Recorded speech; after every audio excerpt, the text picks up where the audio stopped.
I notice whenever I have a debate about black on black violence, some black people use the excuse that poverty causes black on black violence. In my personal opinion, being poor is not an excuse to take somebody else's life. We've always been poor in America. Black people have always been poor in America. But we didn't used to kill our own people. We used to be a united people. We used to have our kids in wedlock. We used to have stronger black families in the black community. If you go back 50 years ago, my grandparents' generation had it a whole lot harder than we have it today. But yet they were able to stay together. They were able to raise their kids with morals and values. And they were able to not kill each other. So I think you just make an excuse when you say black on black violence is caused by poverty. Because we didn't always used to kill our own people in this country. A lot of younger people today, they think that the way black people are today, they think this is the way we've always been. We didn't used to be like this. Black women and black men used to stick together. Our families used to be together. And today's generation, everybody is for themselves. Nobody is trying to stick together. Nobody has each other's back. Everybody is out to get the next person. Out to put down the next person. And nobody cares about helping each other anymore. And this is the problem with the black community. There is no unity with today's black generation. Because today's black generation has no morals and values. And until we get back to that, the black community is going to continue to be destroyed. I think we need to stop making excuses for bad behavior. When two black people kill each other, that's not the white man's fault. When a black man drops out of school, that's not the white man's fault. When a black man is not being a father to his child, that's not the white man's fault. We need to be accountable for our own actions.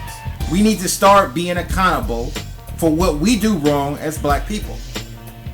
The only way you're going to better yourself as a person, you have to learn from your mistakes. And the problem with a lot of black people today, we don't want to learn from our mistakes. We just want to make excuses and continue doing what we're doing.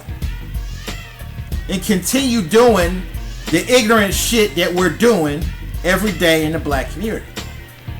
This is why there is no unity with black people today. There is no morals and values with black people today. Until we start being accountable for our own actions, the chaos is going to continue. You can get mad at Don Lemon. You can get mad at Bill O'Reilly all you want.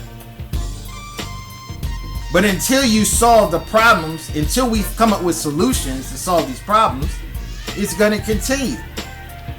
Anytime a person talks about how fucked up black people are and points out the fact that most of the kids are being born out of wedlock, or you have most black men killing most black men, or you bring up the fact that we're just destroying our own communities, you want to get mad and call them a Uncle Tom or call them a racist and saying they hate their own people. There's some people that just want to see the nonsense stop.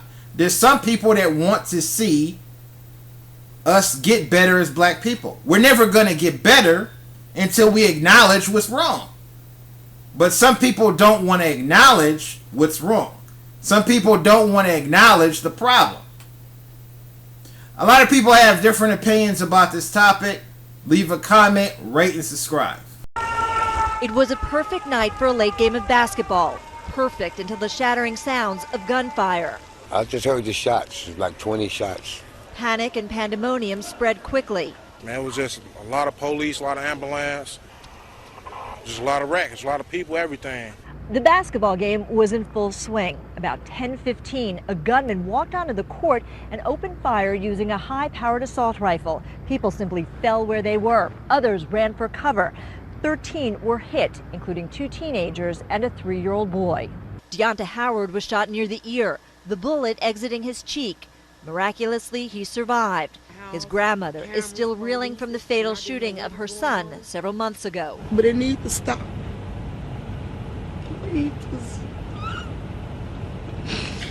Y'all out here killing these innocent people. This is the south side of Chicago, an area known as Back of the Yards. There's a lot of gang activity, a lot of shootings, and a lot of people simply don't come out after dark. Based on evidence and our initial interviews with witnesses, this appears to be a gang-related shooting. There are more than 100 gangs in Chicago. Turf wars are fierce, violence rampant, and Chicago's men have become desensitized, says Pastor Corey Brooks. Is this street justice?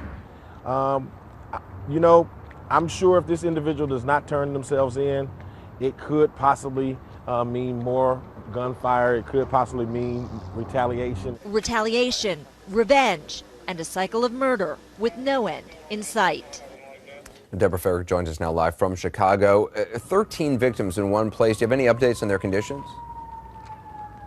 We do. Well, we can tell you that the 3-year-old boy underwent 2 surgeries today. The family pastor says it's not clear what sort of long-term damage he will ultimately suffer. As for the other victims, the other 12, they were either in serious or stable condition. The police superintendent, Anderson, says it was a miracle that no one was killed. Anderson? And Deborah, thanks.